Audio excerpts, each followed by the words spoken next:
پاکستان کا فسردہ تعلیمی نظام۔ پاکستان دنیا کا دوسرا بڑا ملک ہے جہاں سب سے زیادہ بچے سکول نہیں جاتے۔ تقریباً 2 کروڑ 26 لاکھ بچے اس وقت سکولوں سے باہر ہیں۔ یہ صرف ایک عدد نہیں، یہ پاکستان کا مستقبل ہے۔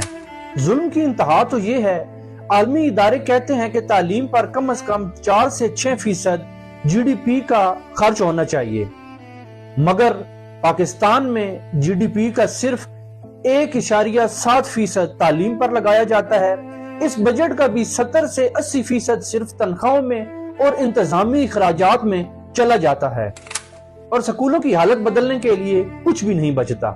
ہمارا تعلیمی نظام تو 3 حصوں میں بٹ چکا ہے۔ ایک طرف تو ایلیٹ پرائیویٹ سکولز ہیں جن کی لاکھوں روپے فیس ہے، اور دوسری طرف بنیادی سہولیات سے بھی محروم سرکاری سکول ہیں، اور تیسری طرف دینی مدارس۔ غریب کا بچہ تو شروع سے ہی ڈراپ آؤٹ ہو جاتا ہے۔ جو بچے اسکول جاتے ہیں وہ سال بھر میں مشکل سے 3 سے 4 ماہ پڑھ پاتے ہیں، اور اس کے علاوہ سموگ، گرمیوں کی چھٹیاں، سردیوں کی چھٹیاں اور جنگ، پٹرول اور سیاسی عدم استحکام لے ڈوبتے ہیں۔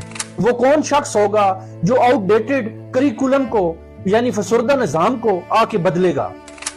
جہاں دنیا آج آرٹیفیشل انٹیلیجنس اور ڈیجیٹل سکلنگ پہ جا پہنچی ہے، ہمارے ہاں آج بھی بچوں کو رٹا سسٹم کا عادی بنایا جاتا ہے، اور جہاں سوچنے کی صلاحیت ختم ہو چکی ہے، صرف یادداشت کا امتحان لیا جاتا ہے۔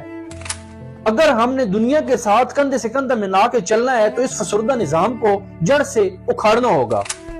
اگر نظام ایسے ہی چلتا رہا تو یاد رکھیے، پاکستان کو وہ نقصان ہوگا جس کی تلافی کبھی ممکن ہی نہیں ہے۔